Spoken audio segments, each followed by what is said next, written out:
ভারতের ধনী পরিবারগুলো কি দেশ ছাড়ার প্রস্তুতি নিচ্ছে? শুধু সন্তানদের বিদেশে পড়াশোনা করানো নয়, এবার স্থায়ী বসবাস এমনকি দ্বিতীয় নাগরিকত্বের দিকেও ঝুঁকছেন ভারতের অনেক অতি ধনী পরিবার। কিন্তু প্রশ্ন হলো কেন? ভারতে ব্যবসা, সম্পদ ও প্রভাব থাকার পরও কেন বিদেশে আরেকটি নিরাপদ ঠিকানা তৈরি করছেন তারা? আর এর পেছনে কি সত্যি নিরাপত্তার উদ্বেগ নাকি আরো বড় কোনো কৌশল? কারণ বিশেষজ্ঞদের মতে বিষয়টি শুধু দেশ ছাড়ার গল্প নয়, বরং অনেক ধনী পরিবারের কাছে এটি হয়ে উঠেছে একটি প্ল্যান বি। বিনিয়োগ অভিবাসন বিষয়ক প্রতিষ্ঠান myrcbi.com এর তথ্য অনুযায়ী ভারতীয় ধনী পরিবারগুলোর মধ্যে বিদেশে স্থায়ী বসবাসের সুযোগ কিংবা নাগরিকত্ব নেওয়ার আগ্রহ বাড়ছে। আর এখানে একটি গুরুত্বপূর্ণ পরিবর্তন দেখা যাচ্ছে। আগে বিদেশে যাওয়ার অন্যতম কারণ ছিল ব্যবসা সম্প্রসারণ কিংবা সন্তানদের পড়াশোনা, কিন্তু এখন অনেক পরিবার বিষয়টিকে দেখছেন দীর্ঘমেয়াদী সম্পদ ব্যবস্থাপনা, আন্তর্জাতিক সুযোগ এবং ভবিষ্যতের নিরাপত্তা কৌশল হিসাবে। প্রতিষ্ঠানটির প্রতিষ্ঠাতা ও সিইও ধনঞ্জয় সিং চুয়াদাসামার ভাষ্য অনুযায়ী বৈষয়িক পরিস্থিতি ও অনিশ্চয়তা এবং পরিবর্তনশীল কর ব্যবস্থাও ধনীদের সিদ্ধান্তে প্রভাব ফেলেছে। অর্থাৎ ভারতের মাটিতে সবকিছু রেখে দিয়েও বিদেশে একটি বিকল্প দরজা খোলা রাখতে চান তারা।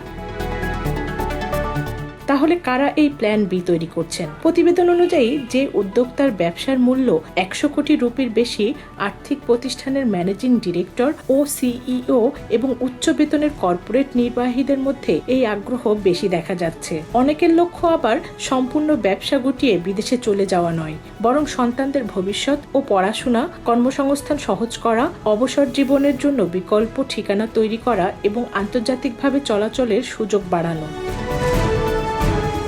ভারতে কি ধনীদের নিরাপত্তা নিয়ে উদ্বেগ বাড়ছে? রিপোর্টে সরাসরি এমন কোনো সিদ্ধান্তে আসা হয়নি যে নিরাপত্তা ঝুঁকি এর প্রবণতার প্রধান কারণ, বরং বিশেষজ্ঞদের বক্তব্যে উঠে এসেছে নিরাপত্তা, আন্তর্জাতিক চলাচলের স্বাধীনতা, সন্তানদের ভবিষ্যৎ, কর ব্যবস্থা এবং সম্পদ ব্যবস্থাপনা সবকিছু মিলিয়েই সিদ্ধান্ত নিচ্ছেন পরিবারগুলো। তাই শুধু নিরাপত্তার ভয়ে ভারত ছাড়ছেন ধনীরা, এভাবে বিষয়টি দেখলে পুরো চিত্রটি পাওয়া যাবে না।